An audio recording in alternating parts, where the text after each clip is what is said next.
오늘 주신 말씀을 가지고 믿음의 삶의 키워드 두 번째, 기쁨, 기도, 감사라는 제목으로 함께 은혜를 나누고자 합니다. 오늘 우리가 살아가는 세상 속에서 우리는 여러 가지 소식들을 듣습니다. 러시아와 우크라이나는 아직도 전쟁 중에 있고, 메마른 땅이었던 파키스탄은 비가 많이 와서 국토의 3분의 1이 잠기고 1000명이 넘는 생명을 잃고 나라의 많은 사람들이 이재민이 된 그런 소식도 듣습니다. 세계 경제는 지금 휘청이고 있다는 소식도 듣습니다. 이런 소리를 들을 때마다 우리는 정말이구나 라는 생각을 가져야만 합니다. 우리나라를 보자면 역대급 태풍이라는 흰남노가 올라오고 있습니다. 태풍도 태풍이지만 우리가 바라본 우리의 삶의 여건 형편은 그리 좋아 보이지 않습니다. 정치는 여전히 싸우고 있고 경제는 바닥입니다. 한마디로 살기가 힘든 세상인 것입니다. 이런 환경 속에서 하나님의 백성들은 과연 어떻게 살아야 하는가? 성경은 여기에 대해서 한결같은 답을 주고 있습니다. 믿음으로 살아야 합니다. 믿음으로 살아야 합니다. 우리가 살아와서 알지만 믿음으로 사는 것이 만만치가 않습니다. 믿음으로 살려면 반드시 알아야 할 것들이 있고 또한 습득해야 할 것들이 있는데 우리가 그것을 지금 정리해 나가고 있습니다. 지난주에는 구원과 훈련이라는 단어를 통해서 우리의 삶을 정리했습니다. 인생은 반드시 구원의 문을 통과해야만 하고 구원 이후에는 이 땅에서 훈련을 받는다. 인생이 구원과 훈련이라는 것을 아는 것과 모르는 것은 하늘과 땅 그 이상의 차이를 내는 것입니다. 오늘은 그 구원과 훈련이라는 그 위에 세 가지 단어를 더하고자 합니다. 기쁨, 기도, 감사입니다. 항상 기뻐하라, 쉬지 말고 기도하라, 범사에 감사하라. 이것이 그리스도 예수 안에서 너희를 향하신 하나님의 뜻이니라. 아마 엄청나게 많이 들었던 말씀입니다. 데살로니가 전후서는 사도 바울이 데살로니가 지역의 성도들에게 보낸 편지입니다. 항상 기뻐하라, 쉬지 말고 기도하라, 범사에 감사하라는 말씀이 우리에게 주는 첫 번째 배경이 무엇인가 하면 고난과 핍박입니다. 데살로니가 성도들은 이 편지를 보낼 당시에 매우 힘든 삶을 살고 있었습니다. 예수님을 믿기 때문에 죽느냐 사느냐의 문제가 매일매일 일어나고 있었던 것입니다. 그래도 그들은 고난 속에서 믿음으로 살려고 몸부림치고 있었습니다. 바울은 그런 소식을 듣고 하나님의 마음을 받아서 그들을 위로하고 격려하기 위한 편지를 써서 보내는 것입니다. 그 중에 말씀입니다. 항상 기뻐하라, 쉬지 말고 기도하라, 범사에 감사하라. 이 말을 이렇게 해석을 해드리면 좀 이해가 더 쉬울 것 같습니다. 고난과 핍박을 겪는 성도들에게 항상 기쁨으로 자신의 주변 환경을 물을 들이고 정기적인 기도 시간을 사수하고 어떤 일이든지 감사한 마음으로 해석하라 하는 것입니다. 이는 선택사항이 아니라 반드시 해야 하는 하나님의 뜻이라고 말합니다. 하나님의 뜻에 순종하는 것이 우리의 생명이자 우리의 사명이지 않습니다. 말씀을 하나하나씩 살펴보기를 원합니다. 첫 번째, 항상 기뻐하라. 오늘 말씀에 있는 항상 쉬지 말고 범사에는 같은 뜻을 가진 다른 말로 쓰여지고 있습니다. 바울은 그리스도인의 삶의 자세 첫 번째가 항상 기뻐하는 것이라고 말합니다. 고난 속에 있지만 힘들지만 어렵지만 기뻐하라고 말씀합니다. 그것도 항상. 이 말은 그리스도인이 기쁨으로 살아서 주변에 좋은 영향을 주고 이 기쁨이 사라진 세상의 기쁨을 회복하라는 그런 말씀인 것입니다. 여러분, 기쁨은 전파력이 있습니다. 캄캄한 어둠 속에 한 줄기 빛이 비치면 그 주변도 밝아지듯이 기쁨이 사라진 세상에 기쁨으로 충만한 그리스도인 한 명이 있으면 그가 있는 그곳, 그가 있는 가정, 그가 있는 직장, 그가 있는 교회는 밝아질 수밖에 없는 것입니다. 세상의 빛이 되라, 세상의 소금이 되라고 말씀하신 예수님의 말씀과 상통하고 있습니다. 근데 이런 말씀을 드리면 사람들은 이렇게 반문합니다. 그러면 그리스도인은 세상을 바보처럼 살아야 하는가? 하나님 때문에, 믿음 때문에 세상에 대해서 바보처럼 살 수 있다면 여러분 그것은 아마 최고의 인생이 될 것이라고 저는 생각을 합니다. 그러나 그렇게 살 수 있는 인생이 없습니다. 사람들이 착각하는 것이 있습니다. 항상 기뻐하는 말이 무슨 말이냐? 어떤 일을 만나도 웃고 이래도 웃고 저래도 미소 짓는 것이 기뻐하는 것이지 않는가? 우리가 인생을 조금 살아보면 압니다. 여러분 그렇게 하는 것이 항상 기뻐하는 것이 아닙니다. 항상 기뻐하는 삶은 그냥 되는 법이 없습니다. 항상 기뻐해야지 결심하고 결단하고 뭐 하든지 그렇게 해서 이룰 수 있는 것도 아닙니다. 왜냐하면 항상 기뻐하지 못하게 하는 우리의 삶이 우리 옆에 있기 때문입니다. 삶이 힘들기 때문입니다. 그러면 이 말씀이 진리가 아니지 않는가? 어떻게 항상 기뻐할 수 있는가? 이 문제를 해결하기 위해서는 사실은 그 다음 쉬지 말고 기도하라는 말씀과 함께 보아야 합니다. 항상 기뻐하는 삶은 하나님 앞에서 깊은 기도의 씨름이 있어야 하기 때문입니다. 항상 기뻐하라는 말씀 속의 배경에 뭐가 있다고 했습니까? 고난과 핍박이 있다고 했습니다. 말로 다 할 수 없는 고난이 있습니다. 힘듦이 있습니다. 인간의 결심만으로 힘과 능력만으로 이겨낼 수 없는 그런 환경이 있습니다. 이렇게 저렇게 해보다가 안 되니까 결국은 하나님이 말씀하신 것처럼 하나님 앞에 가서 앉습니다. 기도하는 것이 아니라 눈물을 흘립니다. 신음소리가 절로 나온다는 거죠. 이것을 우리는 하나님 앞에서 씨름을 한다고 이야기를 합니다. 시간이 얼마나 지나야 하는지, 하나님 앞에 얼마나 앉아 있어야 하는지는 그가 처해 있는 상황에 따라, 그가 가지고 있는 믿음에 따라, 그리고 하나님이 어떻게 받으시는가에 따라 다르지만 하나님 앞에 앉아서 시간을 보내게 될 때, 하나님 앞에 나가서 눈물 뿌려 기도하고 있을 때 하나님이 정하신 시간이 지나고 나면 우리의 심령 속에서부터 변화가 일어나게 됩니다. 성경에서 한 예를 들어드리겠습니다. 시편 30편은 다윗의 시인데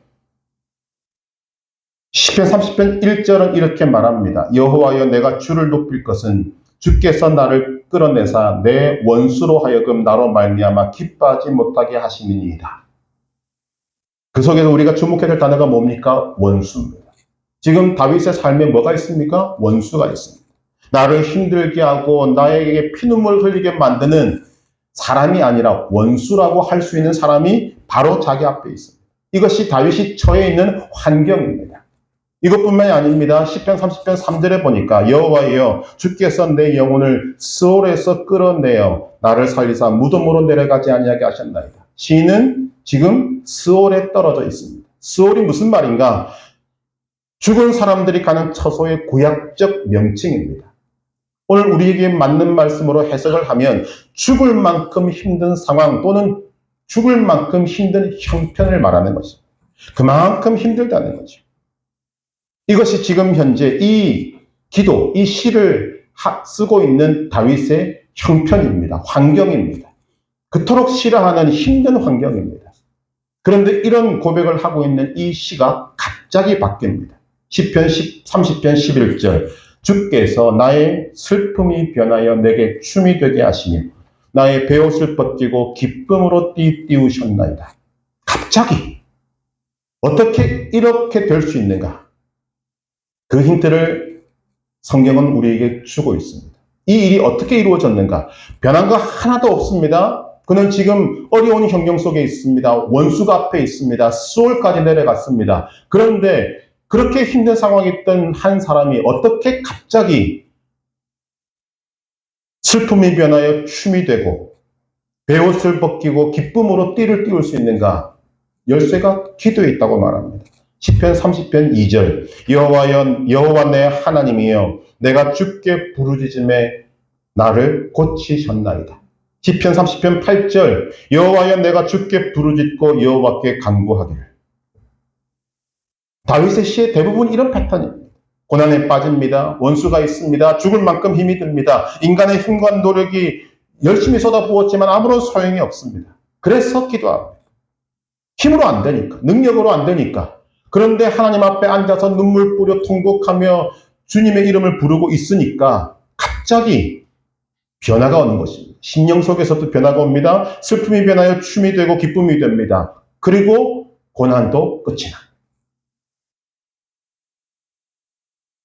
고난 때문에 기도하면, 고난 때문에 떠밀려서 하나님 앞에 가서 앉아있으면, 그 앞에서 아무 소리 못하고 흐느끼며 통곡하며 눈물 뿌리고 있으면 하나님이 역사하셔서 이 심령 속에서부터 변화가 일어납니다.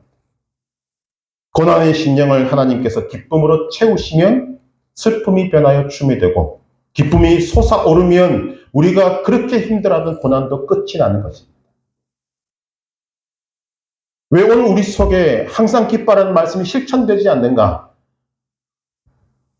힘들다 힘들다 말하면서도 그 힘든 문제를 가지고 하나님 앞에 가서 앉아있지 않습니다. 인간적인 방법으로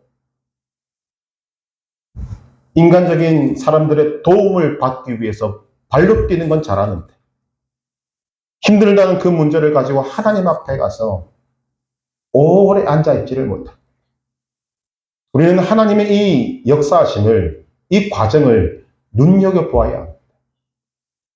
우리는 고난이 빨리 끝나기를 바라지만 고난을 빨리 끝내는 방법이 무엇인지를 성경에 말한데도 불구하고 내 것으로 취하지 않습니다. 그리고 엉뚱한 곳에 가서 다 시간을 보냅니다. 항상 기뻐하라 그냥 되지 않습니다.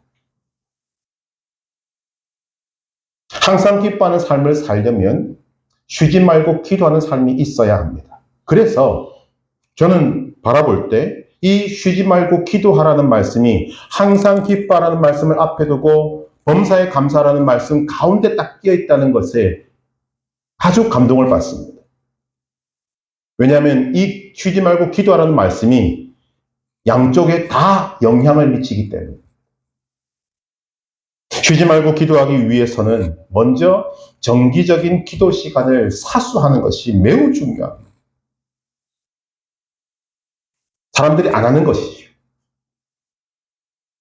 항상 기뻐하기 위해서 하나님 앞에 앉아야 하는 것도 사람들이 안 합니다. 쉬지 말고 기도하라고 할 때 정기적인 기도 시간을 정해놓고 지키는 것 안 합니다. 그리고 우리는 계속적으로 하나님 앞에 말합니다. 하나님 힘듭니다. 어렵습니다. 문제를 해결해 주십시오. 하나님은 뭐라고 하시겠습니까? 내가 이미 다 방법을 주었고 그 방법대로 하면 되는데 안 하니까 하나님도 답답하지만 기다리시는 것입니다. 어떤 사람은 말합니다. 하나님을 믿는다고 하면서 기도하지 않는 사람은 하나님과 아무런 관계가 없는 사람이다. 여러분, 예수님의 제자들을 보면 때마다 예수님은 제자들에게 기도의 권면을 하셨습니다. 기도하자.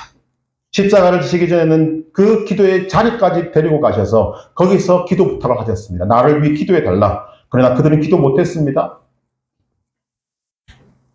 기도의 자리까지는 갔지만 그곳에서 잠만 잤습니다. 그러나 그런 그들이 성령으로 말미암아 진정으로 거듭나게 되었을 때 그들은 시간마다 기도하는 사람이 되었습니다. 우리가 성전 미문에 앉아있던 남에서부터 걷지 못하던 사람이 은과 금은 내게 없거니와 내게 있는 것으로 내게 주노니 일어나 걸으라 하는 그 역사가 언제 일어났습니까? 성령 받은 베드로와 요한이 기도하러 올라가다가 정기적인 기도 시간에 기도하러 올라가다가 일어난 사건입니다. 눈여겨보아야만 합니다. 쉬지 말고 기도하라는 말씀은 앞뒤로 다 연결되기 때문에 넘어가겠습니다. 세 번째, 범사에 감사라고 말합니다. 어떤 일이든지 감사하는 마음으로 해석하라는 것입니다. 해석의 문제입니다. 한번 따라 하십시다. 사건보다 중요한 것이 해석이다. 사건보다 중요한 것이 해석이다. 한 번 더요. 사건보다 중요한 것이 해석이다. 네? 해석에는 기준이 필요합니다. 그리스도인에게는 세 가지의 기준이 있어야 한다고 말합니다. 이 땅이 아닌 하늘의 기준, 오늘이 아닌 영원의 기준, 나 중심이 아닌 하나님 중심의 기준이 필요합니다.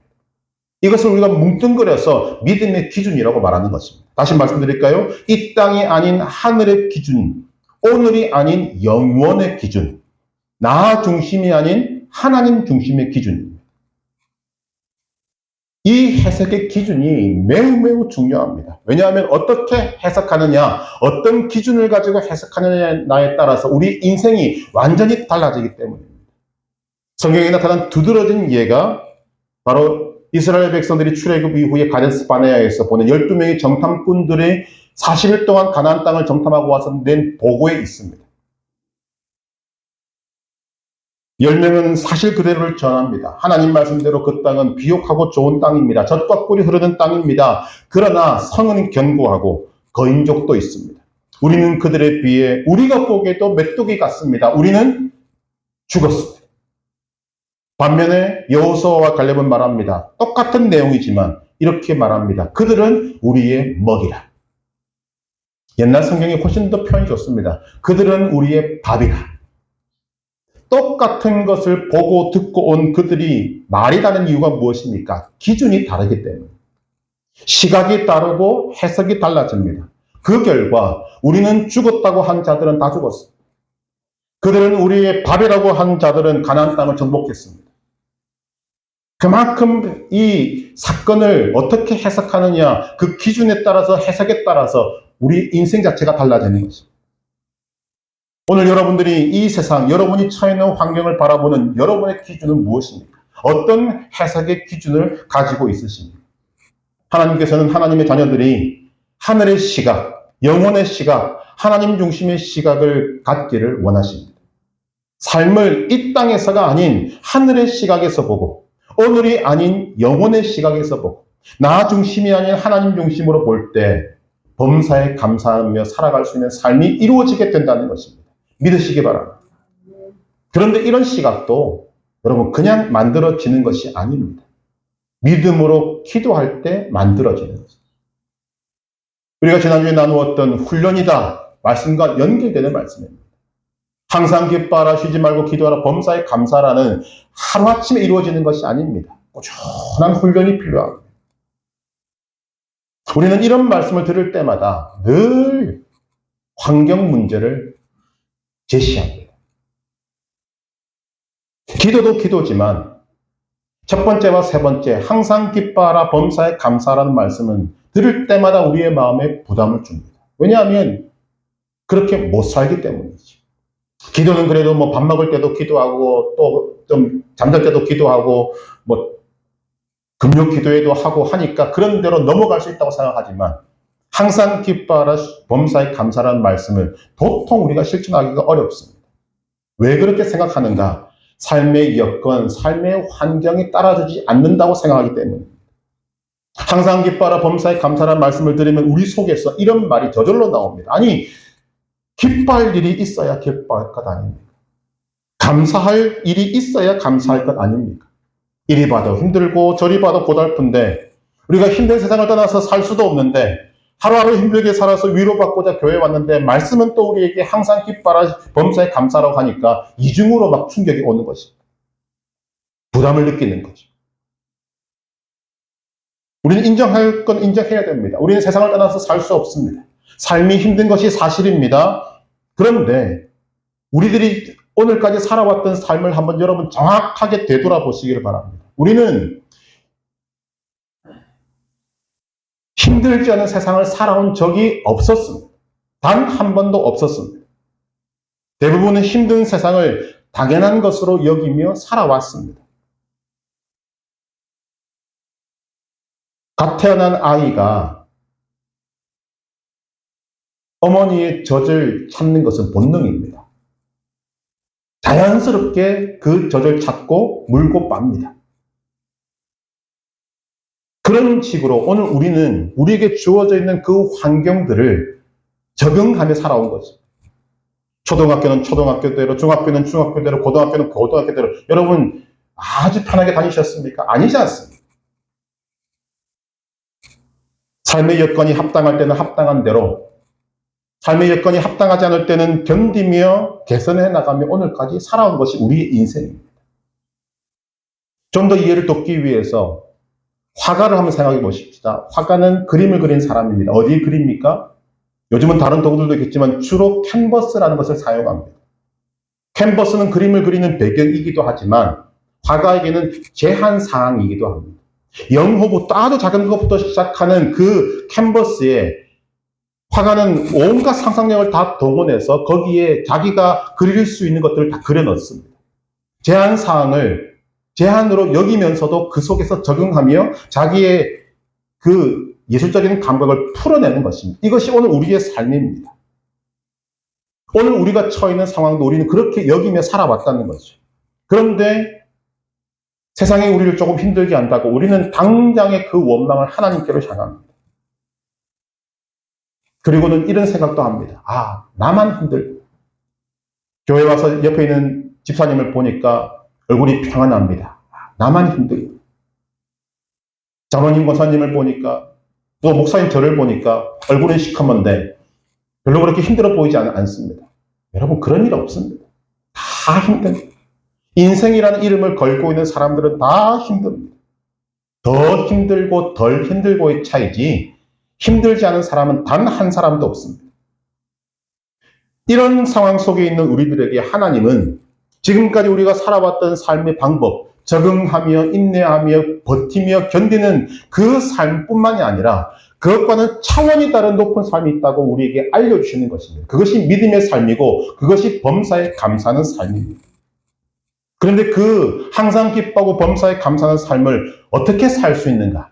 믿음과 기도로 살아갈 수 있다는 거죠. 하나님이 함께 하셔야, 하나님이 도우셔야, 성령님이 우리와 함께 하셔야 그 삶을 살 수 있다고 말하는 거죠. 우리가 지금까지 오랜 시간 살펴보았던 다윗의 삶은 어떠했습니까?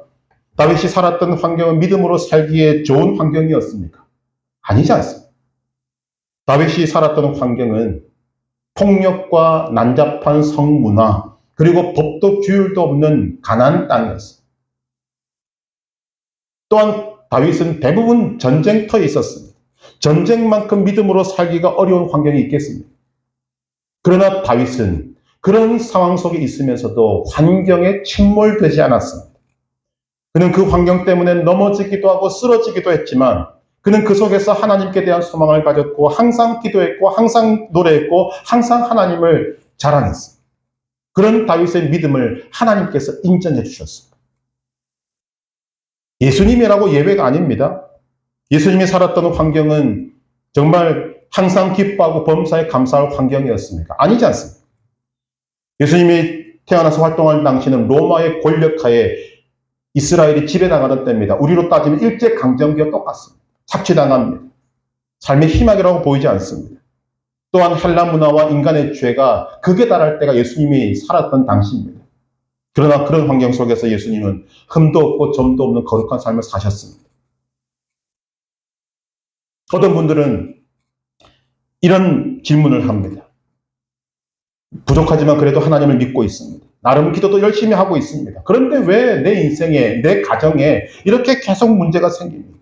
문제가 하나 생겨서 겨우 수습하고 나면 또 다른 문제가 꼬리에 꼬리를 물고 일어나는 이 일은 대체 어떻게 된 것입니까?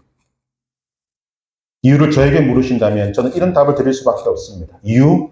솔직히 저도 모릅니다. 그러나 이런 답을 세 가지로 드릴 수 있습니다. 첫째, 인간의 삶 자체가 힘든 것입니다. 우리의 삶 자체가 힘든 것입니다. 두 번째, 그나마 기도하고 있기 때문에 그 정도의 일이 생기는 것입니다.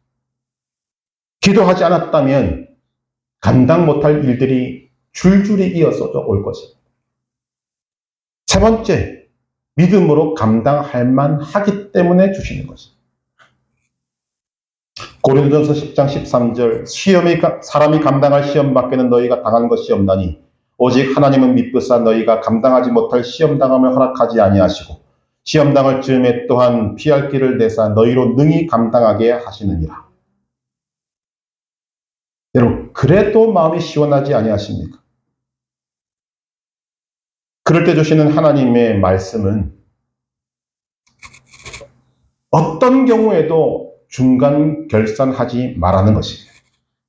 삶이 힘들고 어렵다고 이제는 끝이다, 이제는 내 인생에 더 이상 소망이 없다, 미리 하지 말라는 것입니다. 여러분, 우리가 살펴봤던 다윗의 삶은 어떤 삶입니까? 오늘 우리 가운데 다윗보다 나는 믿음이 더 좋습니다라고 말할 사람이 있습니까? 다윗의 믿음은 하나님께 인정받는 믿음이었습니다. 그런데 우리가 살펴본 다윗의 삶은 마지막 순간까지 힘든 일들의 연속이었습니다. 믿음이 있고 하나님께 인정받을 만한 믿음의 소유였던 다윗의 삶이 그러하다면 오늘 우리의 삶도 그럴 수밖에 없는 것입니다. 그러나 중요한 것이 있습니다. 다윗은 믿음의 삶을 살다가 죽었습니다. 하나님께서 다윗의 믿음을 인정해 주셨습니다.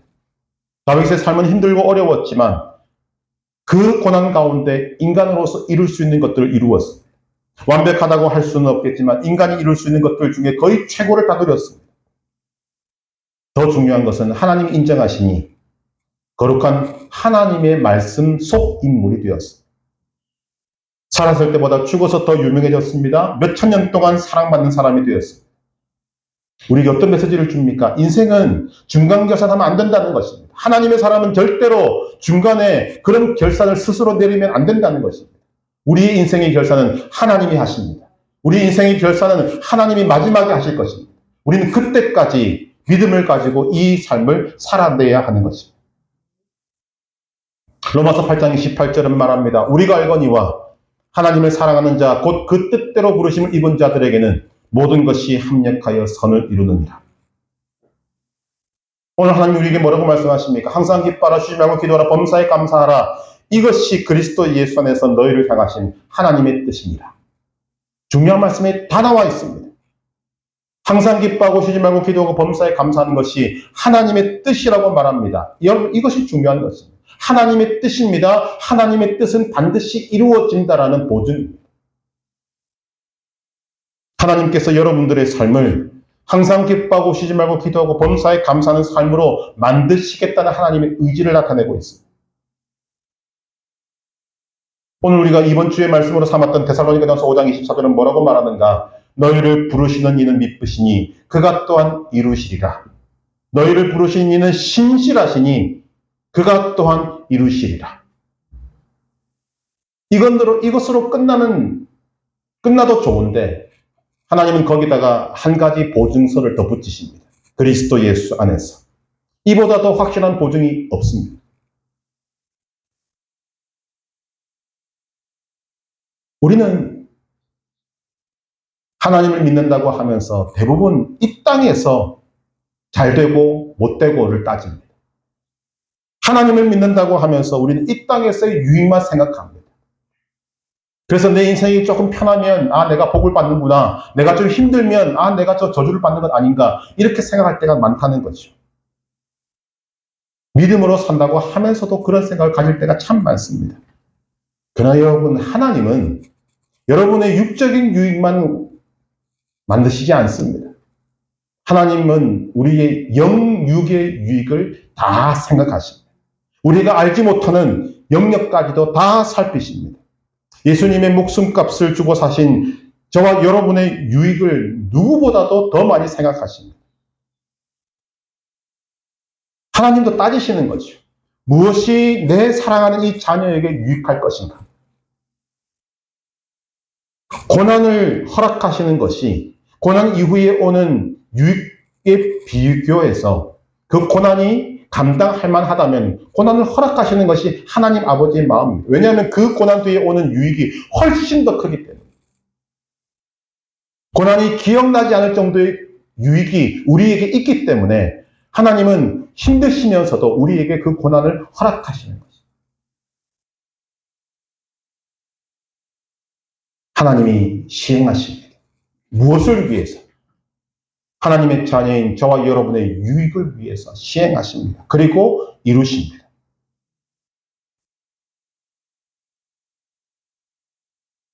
오늘 말씀의 배경이 고난과 핍박이라고 말씀드렸습니다. 여러분, 데살로니가 성도들이 살았던 환경은 우리와 다릅니다.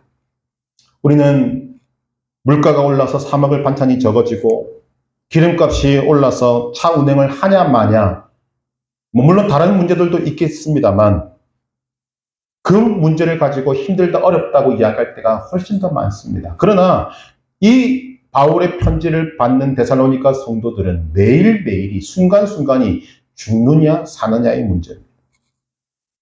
그런 데살로니가 성도들을 향하여서 하나님은 말씀하십니다. 너희는 그 상황 속에서도 항상 기뻐하라, 쉬지 말고 기도하라, 범사에 감사하라. 권면이 아니라 명령으로 주십니다. 다시 한번 말씀드립니다만 그것을 하나님의 뜻이라고 못 박으십니다. 강조하시는 것입니다. 순종하라는 것입니다. 왜냐하면 그것이 우리에게 가장 좋은 것이기 때문입니다. 하나님께서 오늘 여러분의 형편과 사정을 모르시는 것이 아닙니다. 하나님은 데살로니가 성도들이 살았던 환경과 오늘 우리의 환경을 1대1로 비교하시지 않습니다.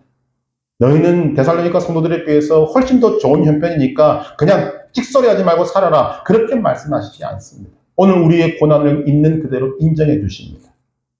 그러나 하나님은 동일하게 이 말씀을 주십니다. 항상 기뻐하라, 쉬지 말고 기도하라, 범사에 감사하라. 이것이 우리 인생에 대한 하나님의 뜻이기 때문에 반드시 이루실 것이기 때문에 하나님이 도우실 것이기 때문에 이 말씀을 오늘도 우리에게 주시는 것입니다. 하나님 앞에 시간을 정해 앉으시기를 바랍니다. 힘든 문제를 사람과 의논하기보다 하나님 앞에 놓고 하나님과 씨름하시기를 바랍니다. 그 씨름이 슬픔이 변하여 춤이 되는 계기를 만들어줄 것입니다. 하나님과 씨름하는 가운데 세상이 알 수도 없고 줄 수도 없는 평강이 임할 것입니다. 하나님께서 풍성한 기쁨으로 여러분들의 심령을 채워주실 것입니다. 여러분의 심령이 기쁨으로 변하면 고난도 사라집니다. 우리는 야곱이라는 사람을 압니다. 여러분, 야곱의 인생의 가장 큰 문제는 라반이 아닙니다. 에서였어요. 그런데 야곱은 인생의 자기의 힘으로 풀 수 없는 가장 큰 문제였던 에서의 문제를 하나님 앞에서 하나님과 씨름합니다. 하나님과 씨름해서 이기니까 에서의 문제가 풀려버렸어요.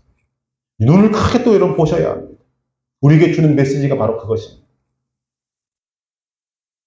문제는 하나님 앞에서 푸는 것입니다. 고난도 힘듦도 어려움도 하나님 앞에서 푸는 것입니다.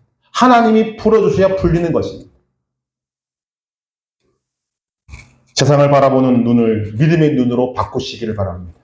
하늘의 시각으로, 영혼의 시각으로, 하나님 중심의 시각으로 바꾸시기를 바랍니다. 그리고 믿음으로 해석하시기를 바랍니다. 여러분, 우리의 믿음이 부족해서, 우리가 이 시각이 부족해서 머리로 이해가 안 될 때가 있을 것입니다. 분명히 있을 것입니다. 여러분, 그때는 생각을 내려놓고 신실하신 하나님을 믿으시기 바랍니다. 하나님, 이 고난의 문제가 저의 머리로는 도저히 해결이 안 됩니다. 비록 이 문제가 힘들지만 하나님께서 합력해서 선을 이루실 것을 저는 믿습니다. 저는 그런 하나님을 신뢰합니다. 이런 믿음의 고백과 믿음을 하나님 앞에 드리시기를 바랍니다. 이 세상을 향하여 여호수아와 갈렙처럼 외치시기를 바랍니다. 그들은 우리의 밥이라, 그들은 우리의 먹이라, 그들의 보호자는 그들에게서 떠났고 여호와는, 하나님은 나와 함께 하시느니라.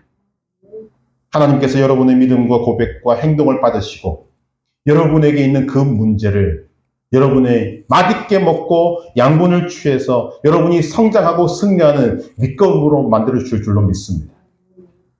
마지막으로 중요한 것은 바울의 태도입니다.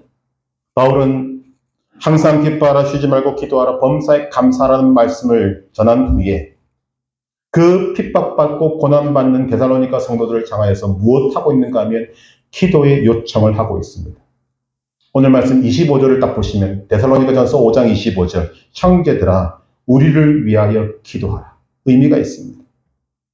사도 바울이라도, 사도 바울 같은 사람도 도우는 성도들의 기도가 없으면 고난 속에서 기뻐하고 감사하고 기도할 수 없기 때문에 기도 요청을 하고 있습니다. 그만큼 우리가 이 땅을 살아가는 동안에 믿음의 공동체가 중요하다는 것입니다. 여러분, 믿음의 공동체와 함께 하십시오. 그냥 몸만 왔다 갔다 하지 마시고 그 가운데서 정말 여러분을 위해서 사심 없이 눈물 뿌려 기도해 줄 기도의 동력자들을 만나십시오. 나를 위한 중보 기도를 그 사람에게 요청하십시오. 내가 부탁받은 중보 기도를 잘 듣고 시간을 정하여 기도함으로 약속을 지키는 자들이 되십시오. 하나님이 원하시는 삶이 이런 삶입니다. 이 어렵고 힘들고 혼자 힘으로 살아갈 수 없는 세상에 하나님은 그래서 우리를 믿음의 공동체로 묶어주신 것입니다. 바울조차도 기도 요청을 하고 있습니다.